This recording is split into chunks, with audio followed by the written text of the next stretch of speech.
satu yang ketinggalan.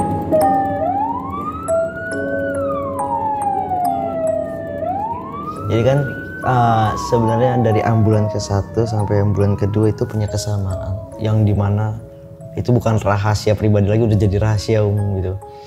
Setiap saya habis cuci, pasti gak nyampe 1 hari itu mobil jenazah itu pasti dapat penumpang lah bilangnya. Dapat tarikan, dapat bawaan lah gitu loh. Pasti nggak bawa jenazah. Semua warga pun tahu setiap habis dicuci pasti bawa. Kadang-kadang suka diledekin, jangan dicuci gitu. Tidur dengan keadaan capek, udah lesuh banget, tangan di keranda. Ini bukan ngomong dalam hati, tapi benar-benar ngomong. Saya pengen nganter kamu cepet dan selamat. Saya juga pengen pulang dengan keadaan cepet dan selamat juga. Tolonglah kalau misalkan ada yang lihat sebangsa kalian, tolonglah dikasih tahu. Jangan gitu. Saya takut kenapa-napa. Itu di rumah masih ada yang nungguin saya pulang.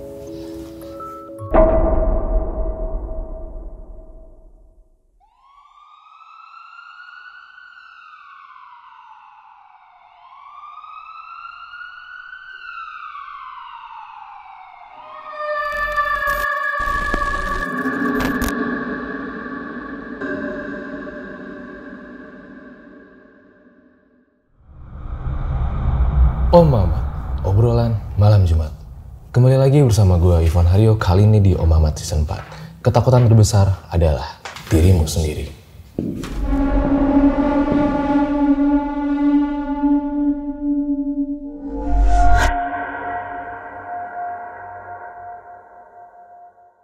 Kali ini, malam ini kita kedatangan seorang supir ambulans sekaligus pemandi jenazah.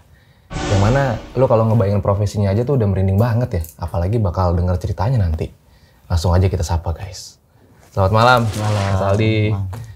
Terima kasih sudah mampir jauh-jauh nih ya ke studio RJ5. Iya. Sampai sekarang masih menggeluti sebagai sopir ambulan itu? Untuk saat ini lagi vakum beberapa bulan ini. Baru 5 bulanan ini. Menjadi supir ambulan dan pemandi jenazah itu dari 2010 ya, aku dengar-dengar ya? Iya, kalau jadi supir ambulansnya dari tahun 2010 awal pertama kali. Tapi kalau misalkan itu kalau mandi jenazah baru pas lulus SD pertama kali ikut. Lulus SD? Iya, karena awalnya kan sebelumnya cuma ngangkatin sebagai remaja, masih bantu ngangkatin kalau ada yang meninggal. Tapi waktu itu kebetulan dapat kesempatan buat kayak lihat langsung gitu loh, buat kayak cuman sekedar ngangkatin air bareng gitu. Berarti kalau yang sopir ambulan udah sekitar 12 tahunan ya? Lumayan lama juga ya? Lumayan lama. Yang ini kan ada 2 ambulans kan, yang pertama itu 5 tahun, yang kedua ini sekitar 1,5 tahun. Oke. Nah denger-denger ambulans yang kedua ya yang mau diceritain pada kali ini ya? Ya ambulans kedua dan ambulans yang pertama juga. Katanya sering nyala sendiri sirenenya? Jadi kejadian nyala itu karena waktu itu pertama kali itu jadi ada historis dari ambulans itu. Kalau misalkan saya cuci ambulans itu, warga pun pada tahu, pasti besoknya membawa jenazah. Jadi setiap habis dicuci, nggak nyampe 1 hari pasti bawa jenazah gitu loh, ambulans itu. Biasanya kan kita kalau nyuci motor, hujan. Ya ritualnya gitu kan. Oke, kadang-kadang diledekin tetangga segala macem lah ya kan. Oke siap, kayak bakal seru banget nih guys ceritanya. Ditahan dulu ya, Mas Aldi ya. Nafsu banget nih kayak udah mau cerita nih. Ya, jadi kalian kalau mau cerita juga di RJ5 sama seperti Mas Aldi, bisa banget kirim cerita kalian, cerita horor kalian yang horor banget ke email RJ5 ini. Langsung aja nggak usah lama-lama lagi, berikut adalah ceritanya. Jadi guys, gue pengen ngucapin, gue mau buat kalian yang udah beli novel Pengantin Setan pre-order yang kemarin. Nah ngomong-ngomong nih, kemarin itu juga banyak yang nanya, bang kapan sih Paralang RJ Satset bisa kumpul-kumpul bareng? Pas banget nih, besok Sabtu minggu depan ada event ketemu bareng di Grand Indonesia tanggal 24 Februari. Sekalian nih gue mau launching novel Pengantin Setan. Buat kalian yang punya cerita horor langsung aja bisa datang juga, siapa tahu nanti ketemu terus bisa diundang ke podcast. Langsung aja, ini cuman buat 100 orang doang nanti kumpul-kumpulnya. Jadi langsung duluan aja nih ketik link yang ada di deskripsi, tuh kalian bisa isi lah formnya yang ada. Sampai ketemu Paralang dan juga Erjel Satset, kita seru-seruan bareng novel Pengantin Setan.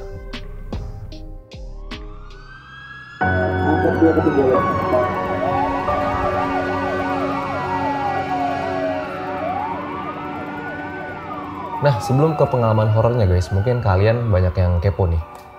Gimana sih awal mulanya atau latar belakangnya Mas Aldi ini menjadi sopir ambulans? Dan katanya dia punya ambulans sendiri ya? Bener ya Mas Aldi? Ya, dari sumbangan juga lah ya, tapi pemakaian pribadi gitu loh, untuk warga sekitar. Itu doang. Jadi kalau saya itu pertama kali itu jadi supir ambulans itu sebenarnya secara nggak sengaja ya. Dulu itu karena ambulans itu kan ditaruhnya di masjid ya, di halaman masjid. Dan saya juga sama anak-anak remaja masjid kalau hari libur kadang-kadang nginep di masjid gitu kan, bareng gitu sama anak-anak lain.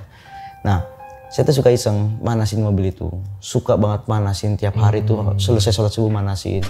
Hampir berapa minggu kayaknya tuh ada hasrat pengen nyoba bawa mobil ini gitu loh. Belajar maju mundur, itu pun cuma berdasarkan nanya aja ke orang. Nanya ke orang cara bawa mobil itu gimana gitu, nggak pernah diajarin langsung.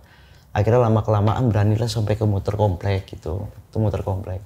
Nah, pada hari pertama saya bawa jenazah itu pertama kali saya juga bawa mobil ke jalan raya.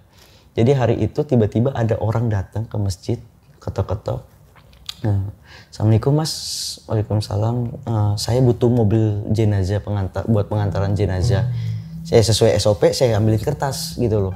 Ya kan buat ngisi formulirnya.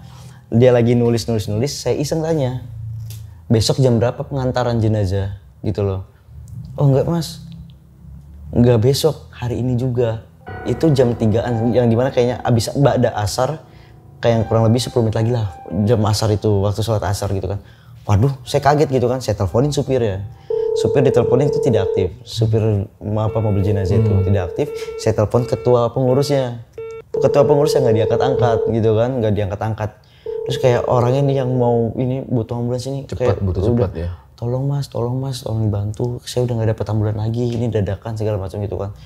Akhirnya saya berani nekatin gitu kan, darah saya bawa gitu, bawa saya nganterin.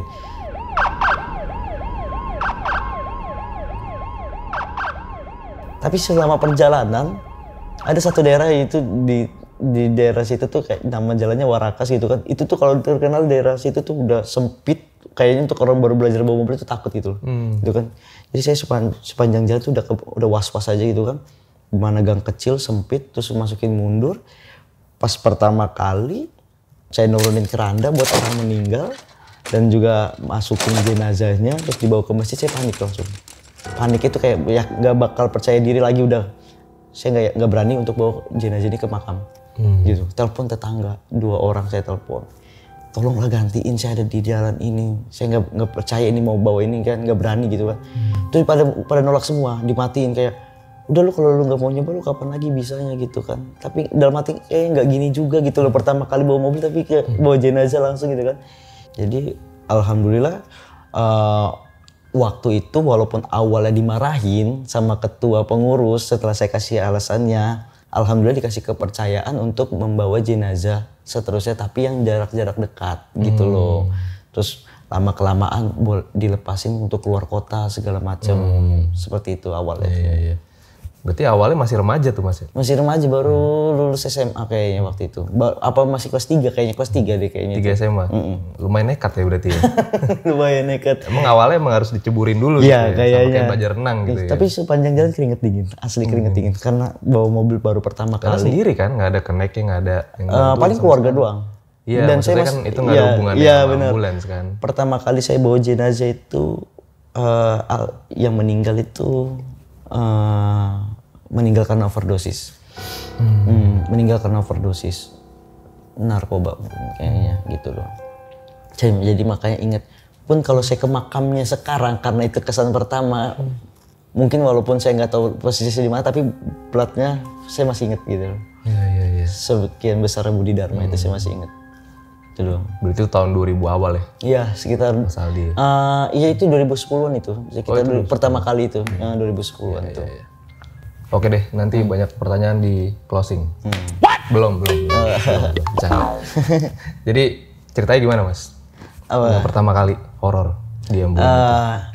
Yang pertama kali tuh ada waktu ketika saya nemuin tali pocong di dalam mobil ambulans. Bukan tali pocong baru ya, tapi tali pocong bekas. Bukan punya jenazah yang ketinggalan? Bukan. Bisa dipastikan itu bukan. Gimana tuh Mas? Jadi ceritanya pada hari itu tuh jam 8 tuh saya dapat kabar kalau jam 9 itu ada pengantaran jenazah dari ketuanya, dari ketua pengurus. Jam 9 itu ada pengantaran jenazah ke salah satu TPU di Jakarta Utara. Gitu kan, TPU Budi Dharma.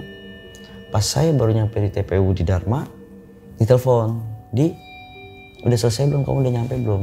Gitu kan. Baru nyampe Pak, lagi nunggu keranda gitu kan. Udah diturunin tapi udah gitu kan. Ya udah cepetan nanti langsung pulang katanya gitu kan. Kenapa Pak gitu kan? Karena mau bawa jenazah lagi gitu. Oke. Saya buru-buru pulang, bawalah jenazah kedua ke lokasi yang sama. Pemakaman yang sama. Lokasi kedua, pas sudah pulang, baru istirahat 2 jam. Habis zuhur, dapat kabar, dapat pengantaran jenazah lagi. Yang ketiga, pertama kalinya selama saya jadi supir jenazah sehari 3 kali ngantar jenazah. Yang ketiga kali tapi beda. Iya. Tapi yang ketiga ini saya ngantar ke TPU Pondok Rangon. Oke. Cibubur. Berarti posisi yang ketiga udah malam kali ya? Sore. Nganterin ke TPU Pondok Rangon.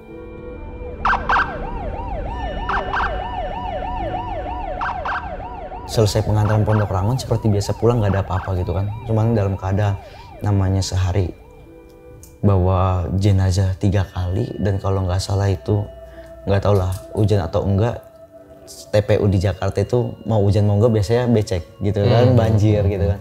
Terus otomatis keranda di dalam ambulans itu mobil jenazah itu kotor banget. Kotor banget, ada tanah merah, kembang-kembang yang jatuh-jatuhan, itu tapak kaki dimanapun kotor gitu kan. Nah itu kan ambulans saya itu alasnya keranda itu kan pakai kayu gitu loh, pakai kayu. Nah pas pulang itu saya ditemenin sama keneknya itu loh, keneknya bukan kenek ya, memang bilangnya kenek tapi kawan gitu kan, bapaknya temen itu kan, buat nemenin. Selama perjalanan pulang tuh ngomong, kita kalau nyuci mobil malam aja lah gitu kan.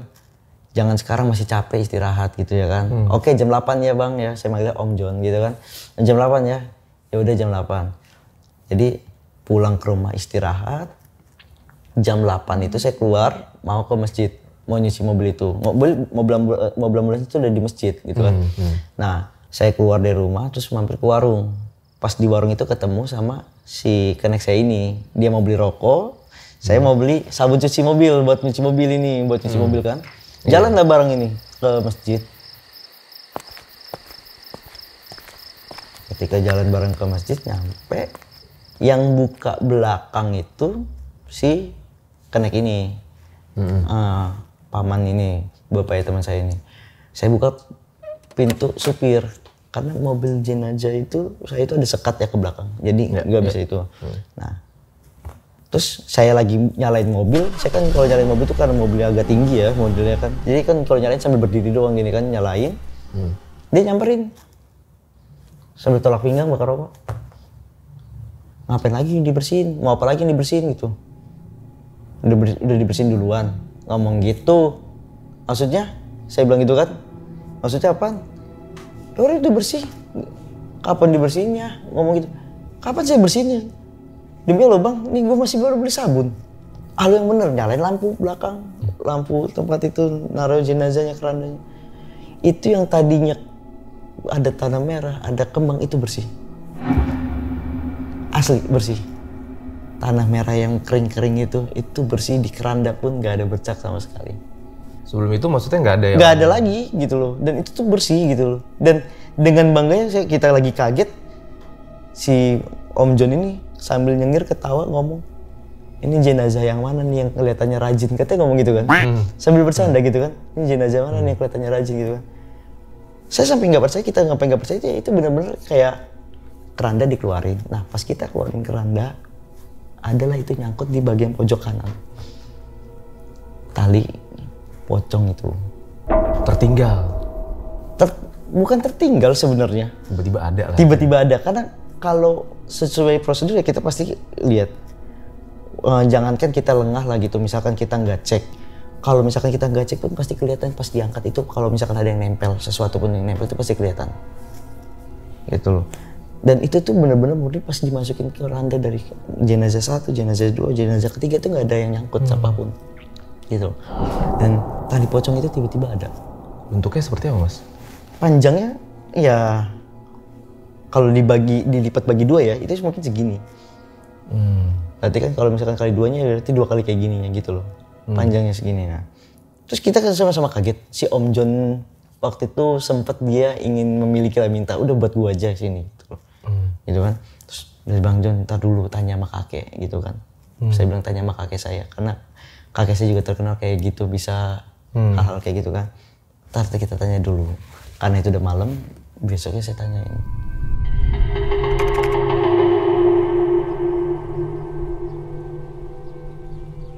Saya tanyain, Talinya ditinggal di ambulans. Tali tetap ditinggal di ambulans. Itu saya lipat rapi. Kan kita mikir gini, itu kan sempat jadi perdebatan gitu kan antara saya dengan Om John ini kan. Perdebatannya ini tali baru apa tali lama gitu kan. Ya kita sama-sama neliti gitu kan, nyalain lampu itu kan. Ya kita lihat itu benar-benar kita sepakat itu tali lama. Gitu. Karena dari segi bentuknya yang udah usang, kedua itu bagian ujungnya itu udah agak tepuk gitu loh, kayak ketarik tuh kayak gini tuh kayak udah hancur gitu loh. Gitu loh. Nah, jadi secara logika nggak mungkin jenazah yang ketinggalan tadi. Nggak mungkin gitu kan. Dan itu viral cerita itu kan. Kalangan situ kan viral gitu kan. Nanya lah ke kakek besoknya. Nanya ke kakek barengan sama dia gitu kan. Aldi, kalau kamu percaya, sebenarnya ini dititip buat kamu. Ya, dipakai untuk segala peruntungan, sebenarnya bisa. Ya kan, kalau kamu percaya, kamu memang bisa buat jodoh, buat dagang, buat apapun, itu bisa. Laris lah kasarnya. Ya gitu kan, itu bisa. Tapi kalau misalkan kamu nggak percaya, boleh ini dibuang. Tapi dengan cara dibakar. Gitu loh. Pun kakek saya nggak minta. Akhirnya setelah dengerin kayak, kita sempet dengerin nasihat dari kakek, kita berdua tuh sepakat kayak, udah itu taruh di ambulans. Awalnya. Sampai hampir setahun atau sampai setahun kalau nggak salah, hampir setahun. Setahun tali pocongnya ditaruh di ambulans. Iya, karena saya juga bingung mau diapain. Berarti Mau dibakar saya juga takut, kan awalnya gitu kan. Iya juga sih. Mau dikasihin ke orang takut imbas ke saya karena menurut kakek itu dititipkan ke saya, gitu loh. Disimpan di rumah juga takut. Ya akhirnya taruh di ambulans itu kan bangku senderan belakang itu bagian supir tuh ada kantongnya kan. Jadi saya taruh situ selalu di belakang itu, di belakang. Nah sama kakek itu cuman kalau bilang waktu itu sempat kasih aja minyak melati. Itu doang kan, kasih minyak melati biar nggak tahu bau apek banget gitu kan. Saya kasih minyak melati.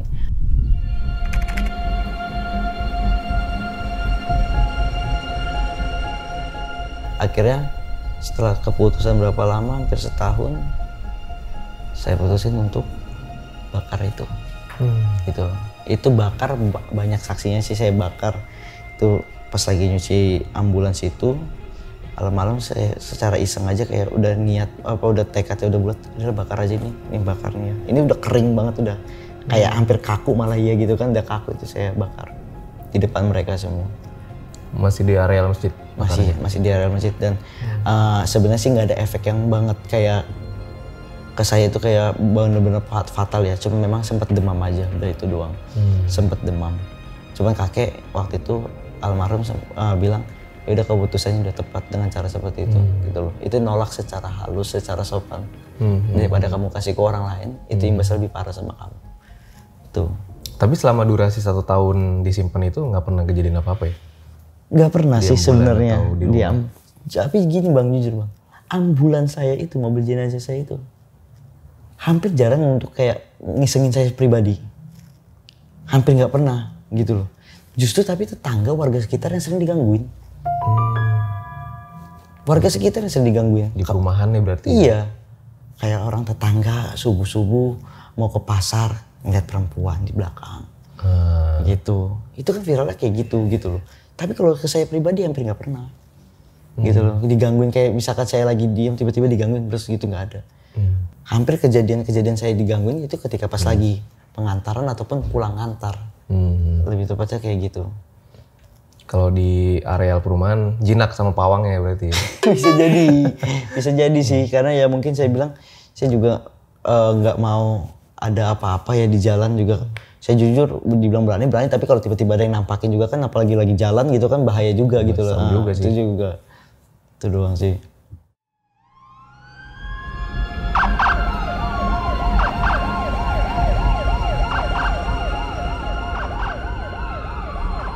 Nah katanya yang ini ceritanya serem banget nih Mas Aldi ya. Perjalanan ke luar kota ya. Yang ke Tegal. Tegal. Iya.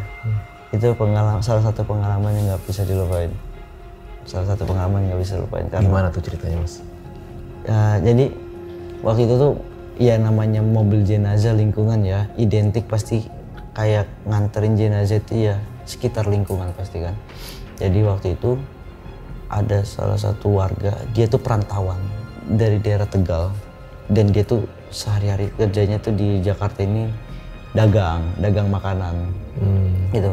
Dagang makanan dan dia waktu itu meninggal entah sore atau apa pokoknya yang jelas waktu itu saya itu harus nyanterin dia itu berangkat malam ke kampung halamannya di Tegal. Oke. Itu yang meninggal pedagang komplek gitu ya? Enggak, ya pedagang bisa dibilang gitu. Dan pada hari itu tuh si keluarga itu yang meninggal itu cuma punya anak yang masih SMP kalau nggak salah waktu itu ya. Masih SMP. Ya kayaknya dan dia juga kayaknya nggak tahu kampung halamannya gitu loh. Makanya waktu itu yang nemenin buat nunjukin jalan di kampung halamannya itu tetangganya di kampung dan tetangganya juga di perantauan gitu loh. Sesama pedagang gitu kan.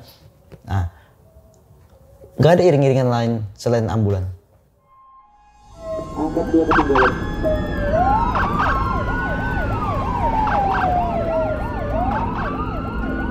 Jadi di depan itu saya sebagai supir, di sebelah saya ustadz saya itu Mamang, saya bilang Mang Sambas itu, namanya Mang Sambas, dia ustadznya yang ngurusin dari awal itu gitu kan. Yang paling pojok 3 itu tetangganya dan di belakang tuh anaknya. Oke. Berarti yang di depan Mas Aldi sama Ustadz. Sama guru saya sama si tetangganya itu yang nunjukin jalan kampungnya. Oh di depan juga? Di depan juga itu bertiga, kan nyambung gitu kan bangkunya. Oh depan bisa bertiga ya? Bisa bertiga gitu. Terus saya itu masih inget ya, ambulans itu dengan sirine baru. Dan baru pertama kali mau nyoba tester sirine itu buat jalan gitu loh. Baru pertama kali, baru dibeli itu, baru ganti. Nah udah kayak gitu, sebenarnya perjalanan biasa aja, nggak ada masalah. Awalnya gitu kan, awalnya nggak ada masalah. Dan tiba-tiba selama perjalanan ini pas masuk tol, si tetangganya ini yang nunjukin jalan menceritakan lah semasa hidupnya si almarhum gitu loh. Kayak ya cuma sekedar cerita gitu kan, tapi dalam konteks negatif. Kelakuan buruk pas masih. Tapi dibalut kayak tapi dibalutnya kayak bukan kayak bercanda, kayak cerita biasa gitu loh. Tapi kalau misalkan dilihat dari konteks ceritanya, kita yang denger tuh kita tahu itu konteksnya negatif gitu loh. Tapi kayak dibalut dengan kayak selingan ketawa sambil bercanda gitu loh. Tapi itu kita tahu itu kayak konteksnya negatif. Bahkan ustadz saya itu udah sempet ngingetin, udahlah orangnya udah meninggal gitu loh, nggak apa-apa, nggak usah diceritain. Seperti apa contohnya Mas ceritanya? Ya maaf kata ya mungkin ya kayak gini.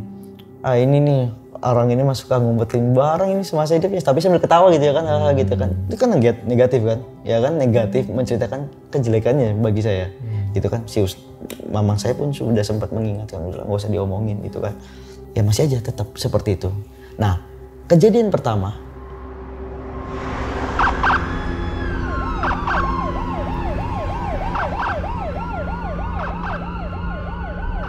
itu waktu masuk di Cikampek, sirine jebol, mati tiba-tiba. Mati. Dan saya sempat masuk ke rest area buat ngecek tuh sirine. Kenapa? Saya pikir sikring yang putus gitu kan, sikringnya putus karena nggak kuat ataupun segala macam. Saya lihat cek sikring aman gitu ya kan. Pas saya pegang toa itu sangat panas banget. Saya bilang, wah ini membrannya kayaknya kebakar. Saya bilang gitu kan, membrannya kebakar.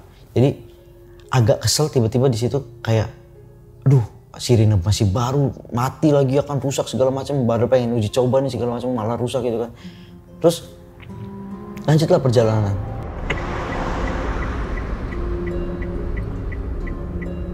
Jadi lanjutin perjalanan itu ambulans saya itu tanpa ada suara sirine. Oke, bisa dianggap dengan seperti mobil biasa aja jadinya gitu kan, seperti mobil biasa. Nah waktu itu belum ada tol Cipali ya, belum ada tol Cipali. Berarti nggak nyala juga ya? Apa? Sirine nggak nyala, udah mati tuh sirine. Nggak bunyi dan nggak nyala? Iya, jadi saya cuma ngandelin lampu rotator. Oh, rotatornya masih nyala. Rotator masih nyala. Tapi kan rotator zaman dulu kan warnanya puder aja gitu. Gak kayak sekarang kan modelnya strobo LED ya kan. Kalau zaman dulu kan cuma lampu doang pakai bohlam kecil itu gitu kan, muter-muter. Oh iya. Iya. Nah, dulu belum ada Cipali, keluar kan lewat Pantura. Lewat jalur Pantura kan. Macetnya kayak pantau gitu kan. Ini si tetangga masih sama seperti itu. Masih seperti itu, ngomongin seperti itu. Cerita kita tuh saya sama Ustadz saya tuh udah bosen sambil rokok aja gitu ya kan. Cuekin dia ngomong gitu ya kan. Cuekin dia ngomong dan pas di jalur Pantura itu kejebak macet. Itulah titik jenuh udah mulai keluar. Dengan kondisi ambulans yang udah tidak punya suara sirine, kejebak macet pula gitu loh. Jadi udah gak bisa ngapa-ngapain. Kan kalau misalnya di suara sirine mungkin masih bisa kedengaran sama yang paling depan gitu kan, yang titik macetnya ataupun apanya. Udah nggak bisa lawan arah gitu kan. Udah pusing pokoknya. Cuman pasrah aja dia ngikutin jalur gitu kan. Tiba-tiba hujan gede.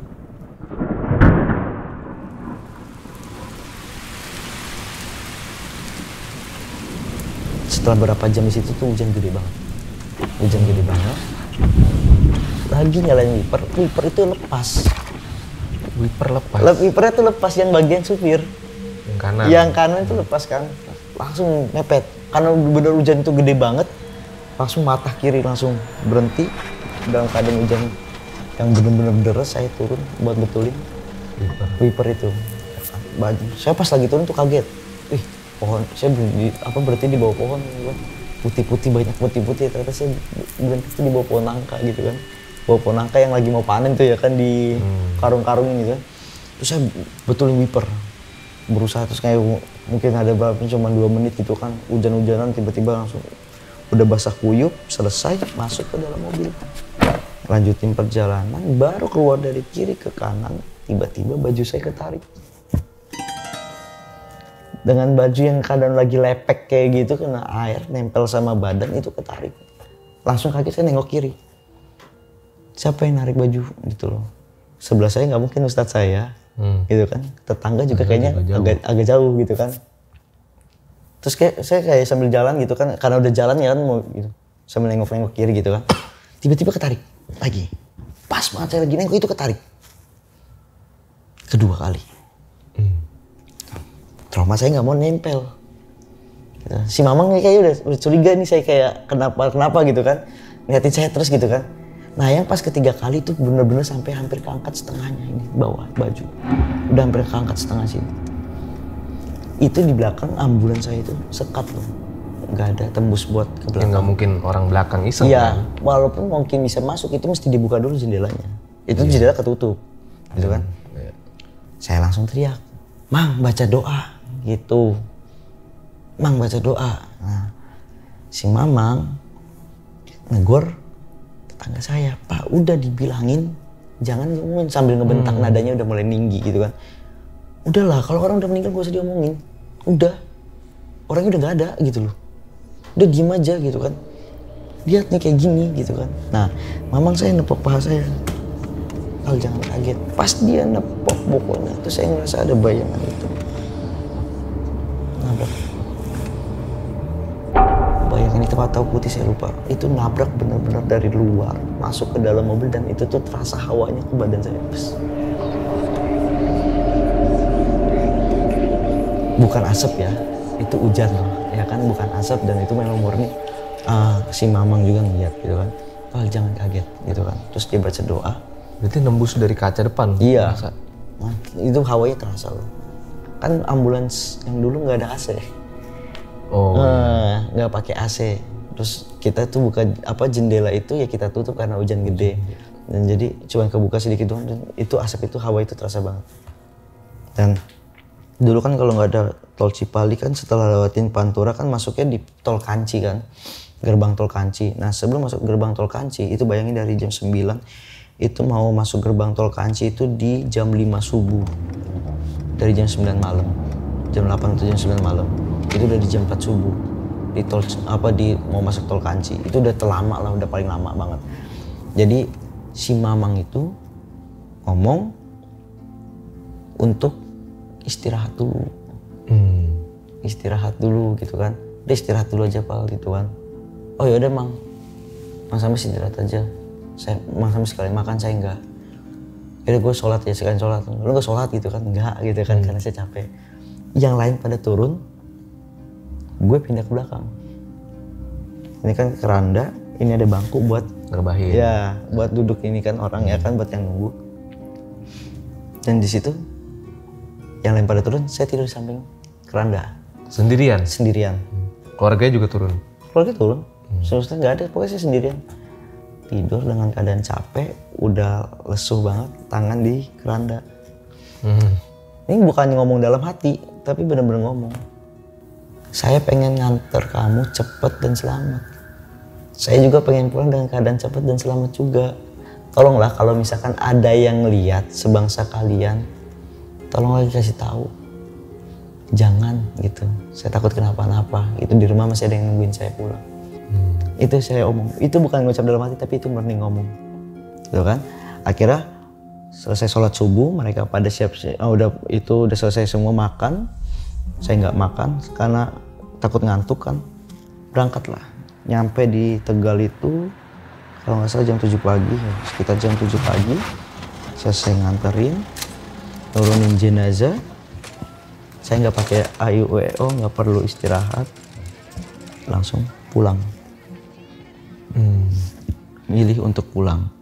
Berarti setelah abang mengucap dengan jenazah sampai rumah ya itu nggak ada apa-apa. Nah pulang mampir ke bengkel, langsung mampir ke bengkel. Pertama ganti oli, kedua ngecek sirine.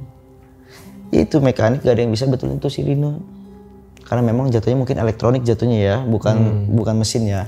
Oke. Selama kita mobil itu diservis, saya sama ustadz saya itu mandi, gitu kan? Saya sama ustadz saya itu mandi. Selesai mandi, mobil itu selesai, saya bayar ke toko. Dia bilang, si kasirnya ini ngomong Pak sambil ketawa, ini habis nganter jenazah. Iya katanya. Oh pantas katanya, kenapa tuh mekanik saya digangguin? Katanya gangguin kenapa gitu ya kan? Gitu kan. Orang bengkelnya digangguin? Iya, mekaniknya digangguin. Gak tahu saya digangguin apa, tapi saya cuma nanggepinnya bercanda. Memang bener bisa bawa jenazah gitu kan. Jadi pas tuh mekanik saya digangguin. Saya bilang, digangguin kenapa? Pengen kenalan kali, saya bilang gitu kan. Pengen kenalan kali ya kan. Nah, saya tanggepin bercanda, saya pulang. Si mamang saya baru cerita lah gitu. Kenapa waktu subuh itu dia nyuruh kita istirahat. Karena menurut dia waktu gelap itu masih 2 jam lagi selesai. Menjelang pagi. Karena dia yang lihat dan mungkin dia lebih tahu kali ya yang dia rasain dalam situ apa. Dia bilang gini, gue cuma takut Pal, gitu kan. Kedepannya perjalanan kita masih jauh, gangguan kita lebih parah. Dia bilang gitu. Makanya gue minta lu berhenti istirahat. Karena kondisinya gue nggak tahu bentrok dari mana aja, yang jelas ada yang nggak suka sama kelakuannya tetangga ini, yang ngomongnya kejelekannya lagi orang-orang ini. Tuh itu pengalaman yang nggak bisa gue lupakan karena baru pertama kali dapat gangguan yang kontak fisik. Asli itu baru pertama kali kontak fisik sampai baju diangkat. Itu doang. Berarti setelah yang dari bengkel itu, alhamdulillah aman. Aman. Gue cuma nggak nanya di bengkel ada apa. Nggak nanya. Gue cuma nanggepinnya bercanda. Wah mau kenalan kali nggak apa-apa gitu kan. Itu. Cuman pas perjalanan pulang gue baru tahu cerita dari ustadz gue. Kalau alasannya dia dan dia sebenarnya ngerasain juga gangguannya itu gitu loh. Dan dia bilang memang, Pal jangan kaget. Itu karena dia tahu memang ada yang gangguin gitu loh. Itu sih. fakta-faktanya itu terus kan baru pas pulang itu. Pulang. Nah, Karena kalau ngomong di perjalanan takutnya malah ya itu makin doang. mencekam, kan? Makanya dia kan marah banget sama kelakuan tetangganya itu. Itu doang sih. Iya. Berarti sirenenya emang beneran rusak ya? Sampai sekarang pun, sampai mobilnya itu udah jadi rongsokan tuh nggak pernah bisa dibetulin. Nggak bisa dibetulin? Nggak bisa, asli nggak bisa dibetulin. Padahal baru kan? Baru. Nggak ada yang bisa benerin? Nggak ada yang bisa benerin. Nggak bisa benerin. Nggak ada. Masih ada tapi Ambulannya yang sirenenya? nggak tahu kemana. Orang udah dikiloin, baru berapa bulan ini dikiloin, karena udah rongsok.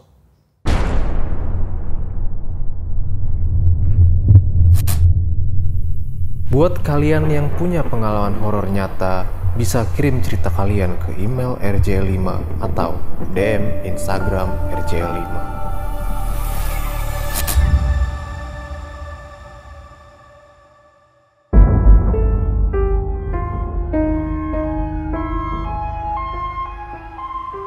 Nah, cerita ketiga kali ini ada kaitannya dengan cerita yang di opening yang kita bahas tadi, Mas Aldi ya.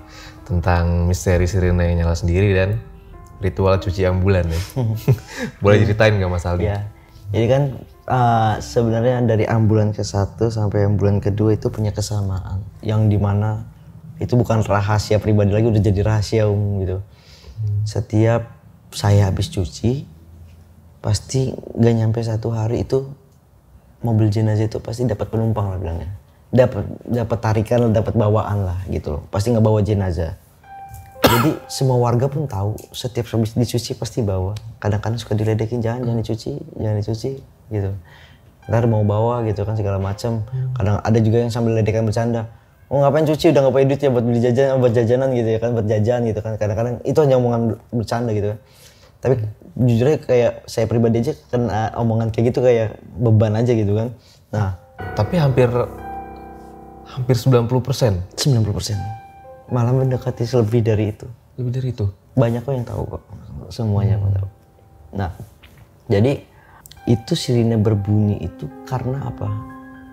Karena saya punya trauma tentang cuci ambulans. Waktu itu kebetulan kakek sakit. Karena jatuh pembekuan pembuluh darah di kepala, jadi punya trauma untuk cuci bahkan sampai masuk ke ambulan itu. Trauma karena sempat kakek itu mengucap ke saya, ambulan jangan dipakai ya besok, mbahku mau pakai gitu loh. Jadi saya trauma, bener-bener trauma gitu loh, nggak pernah mau masukin, nggak pernah mau nyuci ambulans itu. Dan itu hampir berapa bulan ambulans itu memang bener-bener kotor, tapi kayak kotornya pun dalamnya kayak nggak biasa aja gitu loh. Kayak masih rutin dipakai gitu kan. Kalau biasanya kan kendaraan lama nggak dipakai kan pasti banyak kempes. Iya. Selama ambulan itu saya pegang, ambulan itu nggak pernah kempes. Walaupun didiemin seperti itu, disiangin pun nggak pernah. Nah, udah kayak gitu, berapa bulan kemudian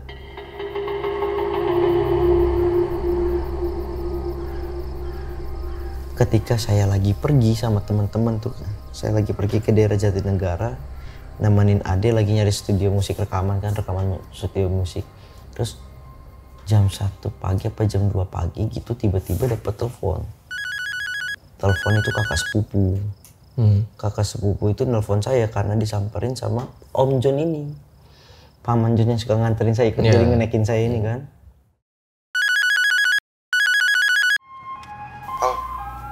Ini jangan iseng itu, udah malam berisik katanya, kenapa? Itu sirine lu bunyi-bunyiin. Memang waktu itu sirine sudah ganti dengan model wireless. Jadi kalau dari jarak jauh bisa dipencet gitu loh. Mereka pikir saya di dalam masjid gangguin orang-orang pakai suara sirine itu, dipencet-pencet. Ya, ini berisik bego udah malam gitu kan segala macam. Apaan? Orang gua lagi pergi. Gua lagi di Jatinegara, lu gak usah bohong. Astagfirullahaladzim, lu di dalam masjid kan kata dia. Sekarang lu cek, lu intip ke dalam ambulans, itu yang buat anti silau matahari itu remote-nya ada di situ. Remote sirinenya, nggak gua kemana-manain, silahkan lihat. Matiin kan, ngobrol lah sama teman-teman di sini di dalam mobil 8 orang. Masa ya sirine bunyi sendiri sih? Masa bener sih gitu kan segala macam gitu. Tapi dalam hati pikir curiga kayak ada apa nih gitu loh, karena selama ini gue nggak masuk ambulan itu gitu kan. Nah Ditelepon lagi, Pali ini gimana? Ini tetangga pada keluar berisik ini ambulan gimana ya kan? Ya makanya kan gue bilang gue di luar gitu ya kan. Udah cabut aja. Lu masuk ke kolong depan kolong mobil bagian depan itu lu lihat ada toanya. Lu tarik kabelnya yang lu pegang itu, pokoknya kabel itu tarik aja buat putusin. Itu sekitar jam 2 atau jam setengah 3 gitu kan. Akhirnya putusin, ditarik gitu kan. Udah, saya pulang langsung buru-buru. Udah mungkin makin panik gitu kan. Setengah 3 pagi itu? 3 pagi. Ini ada apa gitu kan, balik saya pulang ke rumah.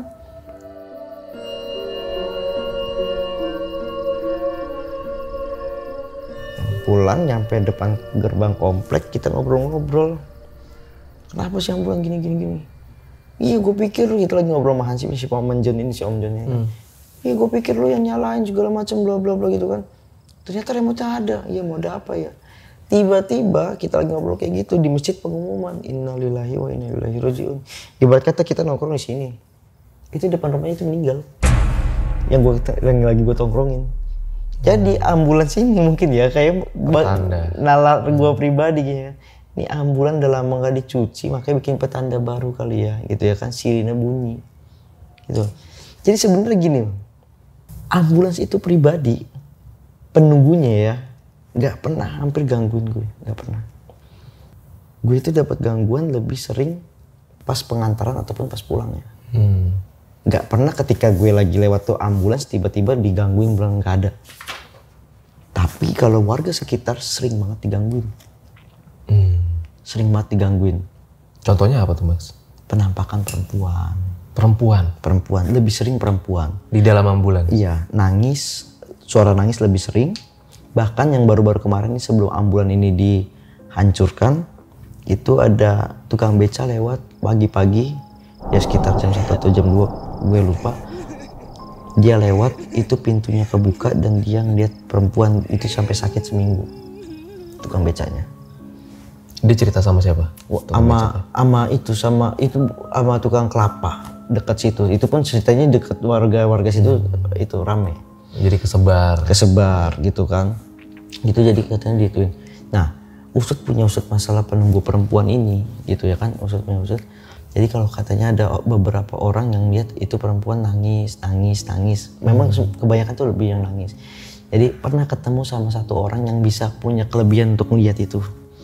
Gitu loh. Dia bilang dia cakep dia gitu kan. Ini yang suka gangguin, yang suka nampakin perempuan. Ya, dia cakep tapi dia itu kasihan katanya. Nangis mulu karena dia tuh kecelakaan mukanya hancur. Dan gue baru ingat pernah gue bawa wanita korban kecelakaan di ambulans itu gitu loh. Jadi yang jadi penunggunya secara ya mungkin ya gue cuma mungkin mengada-ngada lah, tapi nalar gue yang jadi penunggunya itu dia. Itu lebih eksis. Karena yang eksis gangguin warga, ya kan, eksis gangguin orang lewat gitu. Itu setan itu. Dengan ciri-ciri yang sama, ya sama. Itu pokoknya semenjak itu pokoknya berapa tahun sampai sekarang pun sampai jenazah apa kemarin sebelum dihancurin mobil itu benar-benar masih ngegangguin.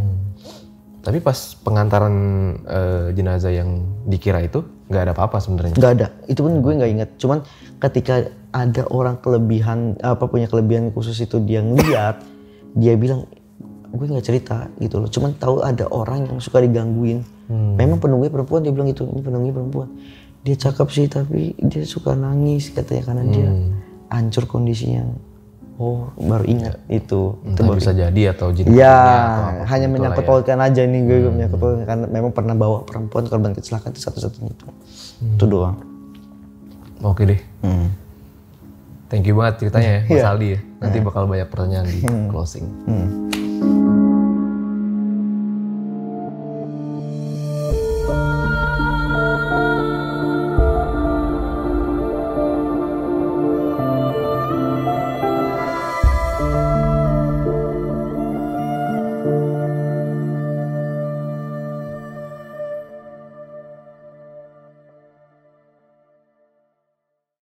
Itu deh guys, pengalaman yang luar biasa banget dari Mas Aldi, cerita pengalamannya, experience-nya selama berpuluh tahun atau belasan tahun menjadi sopir ambulans. Nah mungkin disclaimer dulu kali ya Mas Aldi ya. Meskipun profesi yang ini serem kan, tapi nggak semuanya, Iya, nggak semuanya horor lah Iya. gitu ya. Maksudnya Ada juga ada pengalaman, sukanya juga, iya. ada pengalaman uniknya juga Iya, gitu unik, ya. senengnya juga ada, pasti ada lah. Nah tadi sempat ngobrol di off cam, ternyata ambulans keduanya itu punya sendiri ya sebenarnya Ya, Mas Aldi ya. ya dibantu oleh beberapa donatur, kita gerakin, kita kasih nama tuh Sidak. Sidak itu artinya Sidak, nama Sidak. ambulans ya? Iya, Sidak itu dinamain artinya ya? sigap dalam kepedulian. Yang alhamdulillah Biasa. pelayanannya yang kita berikan tuh murni, kita nggak minta bayaran apapun. Walaupun kita terima, oke paling seadanya aja, dan itu pun dijadiin operasional. Gitu loh. Yang penting kita nggak meminta, kalau dia mau ngasih alhamdulillah, nggak ngasih juga kita nggak maksa, nggak sakit hati juga gitu. Dan pelayanan tersukses, semua pelayanan sukses ya. Pelayanan tersukses itu waktu gempa Cianjur. Waktu gempa Cianjur, Cianjur kemarin iya gempa Cianjur itu, waktu gempa Cianjur saya cuman posting hari ini, lusa udah bisa berangkat, dan itu satu mobil full atas bawah masih balik lagi. Jadi sampai 4 kali bolak-balik itu bawa logistik yang benar-benar dari atas full, terus dalamnya itu full semuanya. Nggak ada celah sedikit pun di dalam itu, nggak ada celah, itu tersukses. Cuman waktu 1 hari doang. Sampai begitu beludaknya buat ngebantu warga. Berarti ambulans yang kedua ini lebih ke, bisa dibilang gerakan sosial ya? Iya, gerakan sosial.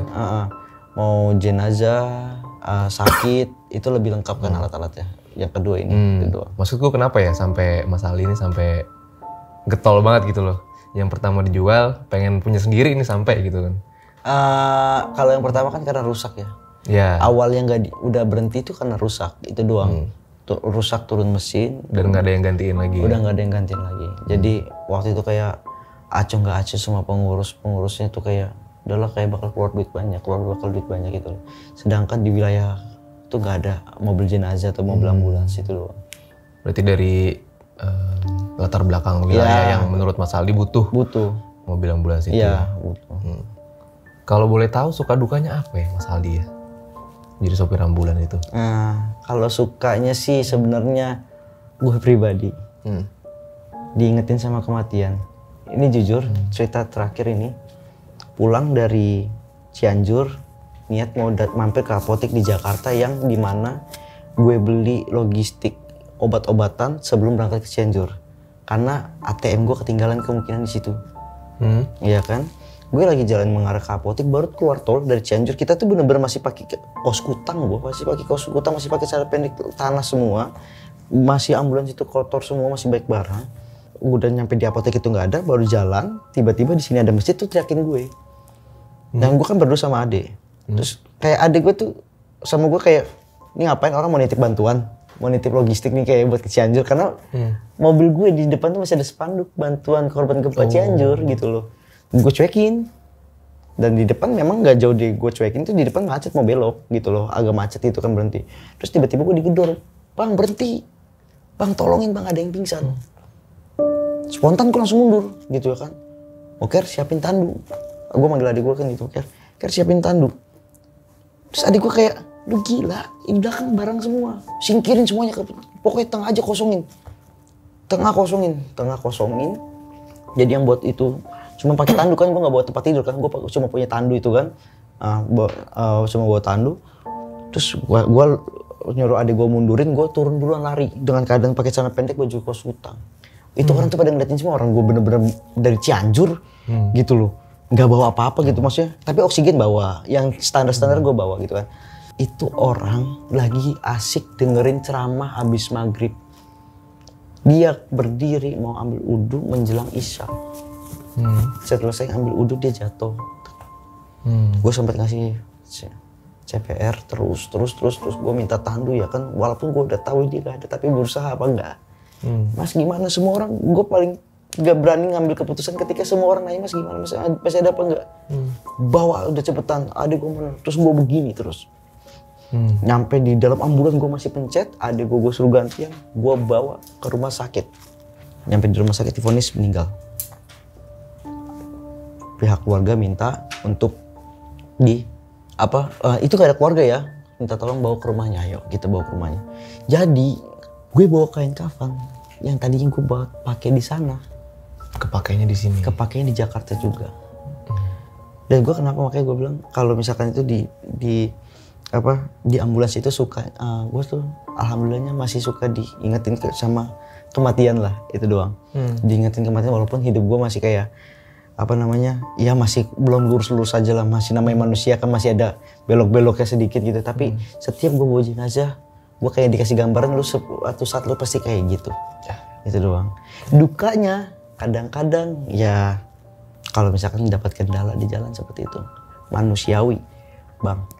Gue yakin semua yang punya profesi sama seperti gue, ketika dia dapat gangguan di jalanan, ketika dia dapat hambatan di jalanan, ngeri juga pasti. Ketika kita mikir, oke lah, misalkan mobil kita sehat, ya kan, terus kita dapat gangguan, mobil kita mogok ketika lagi bawa jenazah.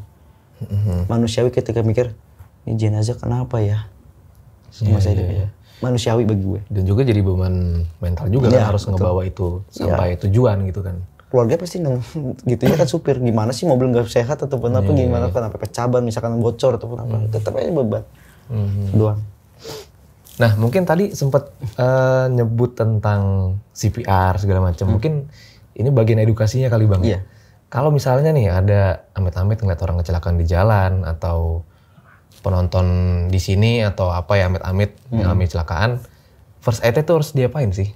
Ya sebenarnya sih kalau bisa diajak ngobrol dulu ya, itu ya masih usahakan dia untuk tetap sadar gitu ya kan, usahakan untuk tetap sadar, dan kalau bisa jangan dikasih minum gitu loh, usahakan jangan dikasih minum. Yang paling tepat sih jangan meminimalisir pergerakan. Oke, pindahin misalkan ke tempat tidur atau ke tandu, ke tempat yang aman. Minimalisir pergerakan, jangan kasih minum, usahakan untuk diajak ngobrol. Itu sih yang ilmu yang gue tahu ya gitu ya kan.